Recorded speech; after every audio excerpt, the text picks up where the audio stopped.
चला तर मैत्रिणींनो, कृष्ण जन्माष्टमी विशेष ओल्या नारळाचे मऊसूत लाडू बनवूयात. त्याकरिता 2 कप ओल्या नारळाचा चव घ्यायचा आहे.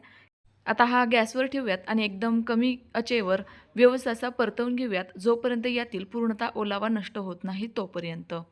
अगदी व्यवस्थित असा कोरडा सुटसुटीत झाला की लगेचच ओल्या नारळाच्या चवाच्या निम्म्या प्रमाणात म्हणजेच 1 कप दूध घालायचं आहे. सोबतच घालूयात दुधावरील 1 वाटी मलाई. आता हे दूध पूर्णतः आटेपर्यंत पुन्हा एकदा हे व्यवस्थित शिजवून घेऊयात. आपलं मिश्रण पहिल्यासारखं छान असं घट्टसर झालं की मग यामध्ये घालायची आहे 1 कप साखर आणि पुन्हा एकदा हे व्यवस्थित असं परतवून घ्यायचं. तर बघा याचा हलकासा रंग चेंज झालाय. जरासुद्धा यामध्ये ओलावा नाहीये. एखादं उलथानं यामध्ये रोवून बघितलं की ते जरासुद्धा हलत नाहीये. याच्या अर्थी मिश्रण अगदी परफेक्टरित्या घट्टसर झालंय. आता हे मिश्रण हलकंसं कोमट असताना पटापट याचे लाडू वळवून घ्यायचे. अगदी व्यवस्थित गोल गरगरीत आणि सुरेख आकाराचे आपले हे लाडू बांधले जातात. हे लाडू आणखी जास्त सुरेख दिसावेत याकरिता वरून थोडंसं डेसिकेटेड कोकोनट लावायचे.